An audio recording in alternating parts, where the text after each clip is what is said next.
Hey, good Tuesday morning, and if memory serves me correctly, it is the 22nd of August, and as many of you know, there is big talk around the world, but especially around the United States, about some new strains of the coof, that 2020 thing that so many elected servants used and appointed servants used to justify absolutely stripping you of all your freedoms and liberties, and the liberty to travel and the liberty to make money and the liberty to do business, commerce, all of that stuff, all those things that are guaranteed in the Constitution of the United States and the Bill of Rights and extended to the states by the 14th Amendment. It's a different conversation for a different day. All of those things, right? All of that taken away from you by executive orders, by emergency declarations, made possible in part by everyone's favorite savior, Donald Trump, who made the declaration of a natural disaster, really, a medical emergency over COVID, and that allowed all of the states that wanted to do so to shut you down, to tell you weren't essential, to tell you that you couldn't have a job, or that your job wasn't important unless they deemed your job was important, that you couldn't see your loved ones because seeing your loved ones in a care center was too dangerous for them in the last days of their lives, while they turned around and put positive patients in care centers with them. Michigan, Minnesota, California, New York ring a bell.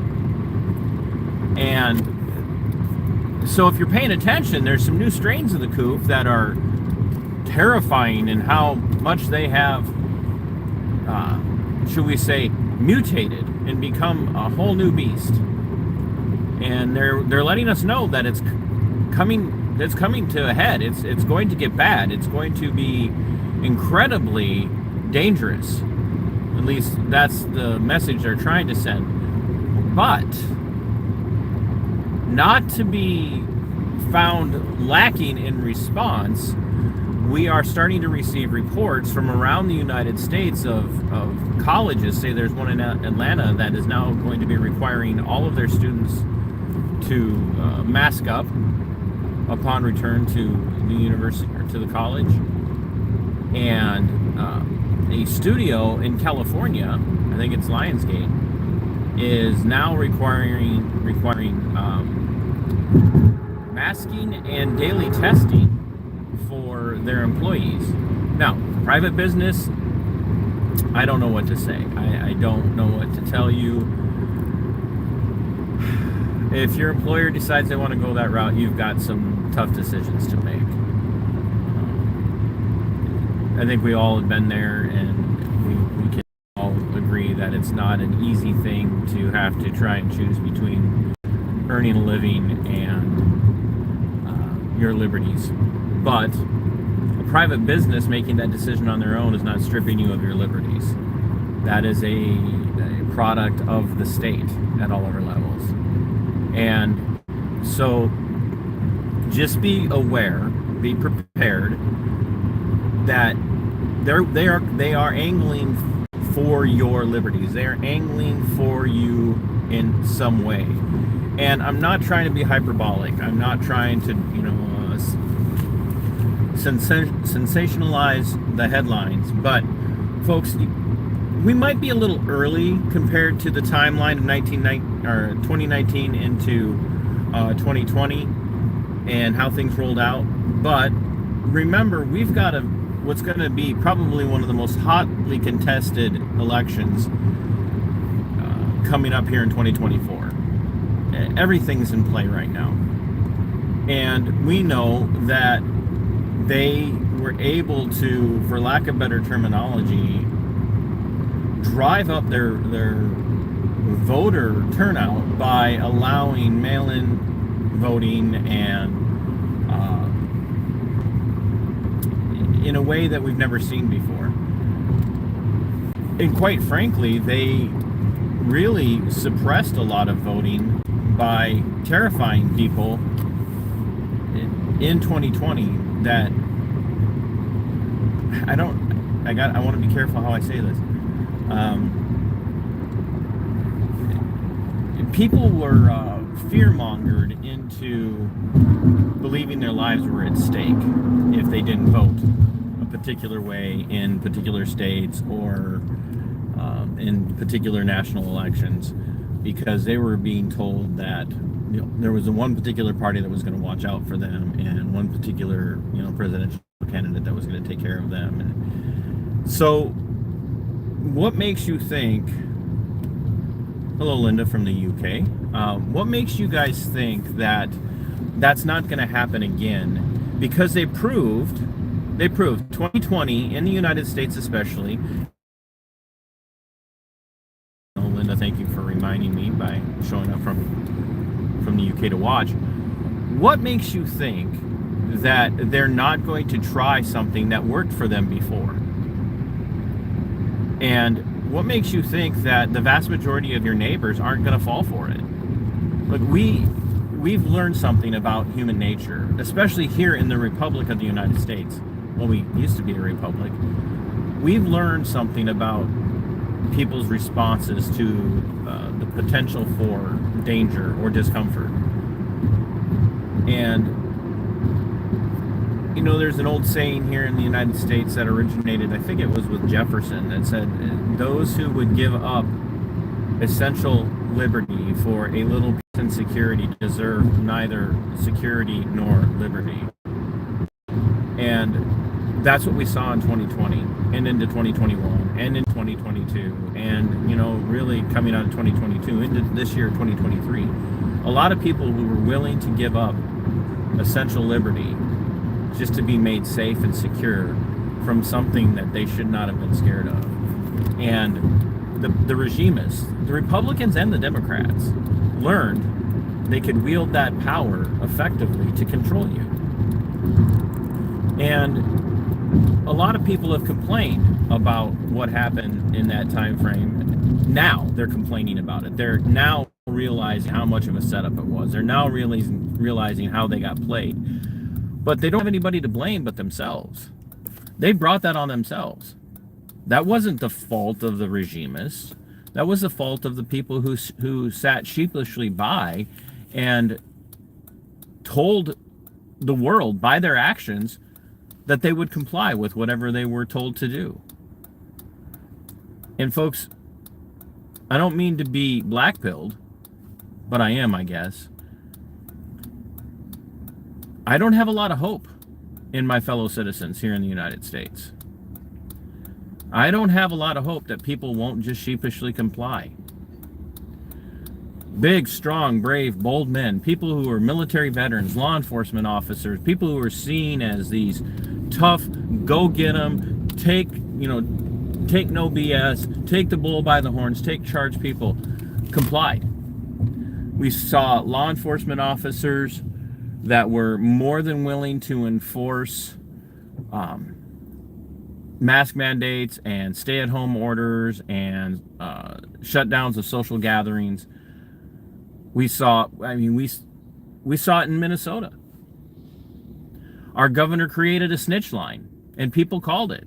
I called it on myself, by the way, for a Thanksgiving gathering that I held in my home in 2020. I called myself and turned myself in and said, hey, I'm going to be having a Thanksgiving get-together at my home at such and such a time, at such a, this afternoon, and I would welcome a visit from law enforcement. They never showed up. But we saw a mom arrested in a park in Idaho. Like, nobody would think of this in Idaho, but we saw a mom arrested in a park in Idaho for being outside playing in a park that was closed due to the virus. We saw a paddleboarder arrested on a beach in California for paddleboarding by himself in the ocean on a closed beach because of the virus. Who does those things? Who arrests those people? Healthcare workers? EMTs? No. Oath-taking law enforcement officers.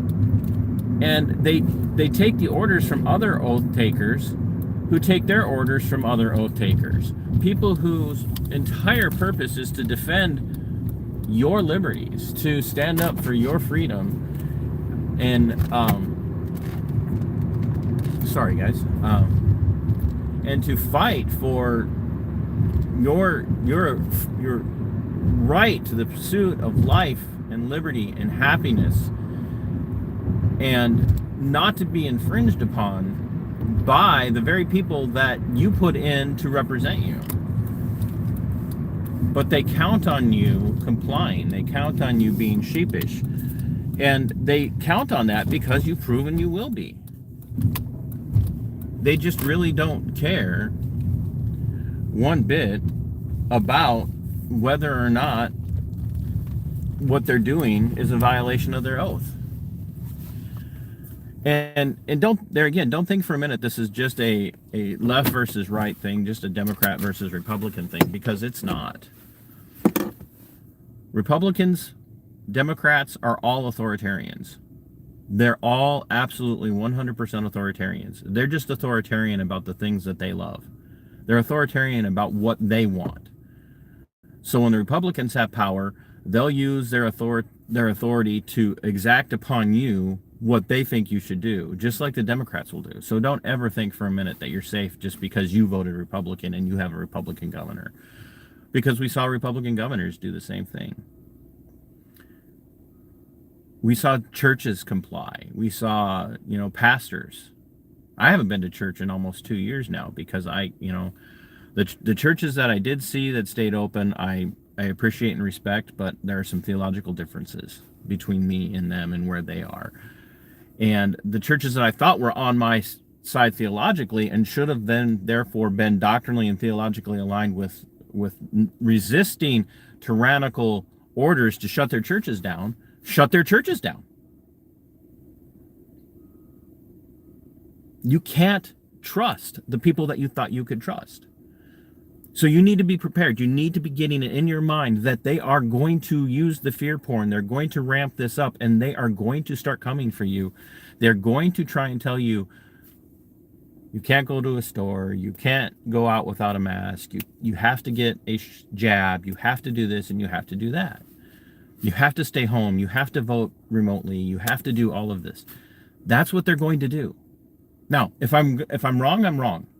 Haven't been wrong about very much over the last several years. Not trying to be arrogant, but if you go back and watch my videos from the very first day to now, you'll find out it was very, very little I missed. Very little that I missed. Good morning, Sarah. Very little that I got wrong. So if we can be aware right now that they're doing this, and they are, we've got a college in Atlanta, Georgia, requiring masks for their students.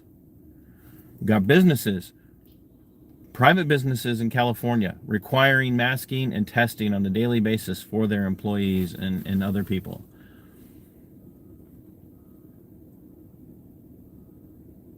We're not too far away from them trying this at your local state, your city state, your county state, your state, or even the federal level. And with the Biden regime, do not think for a minute that they will not try federal orders. I mean, they told small businesses they had to terminate people for refusing to comply with the jab mandate. And people lost their jobs. What are you going to do? Are you going to fight this? Or are you going to tuck your tails between your legs for comfort, so you don't rock the boat, so you don't stand out? They can't take much more from me. They've pretty much taken everything I have. So I don't know what else I have left to lose. But what about you? What do you have left? And are your ethics and your principles and your liberty more important? You have to ask yourself those questions. You have to fight for your liberty because it is yours. You have to fight for your freedom because it belongs to you. Sic semper tyrannis.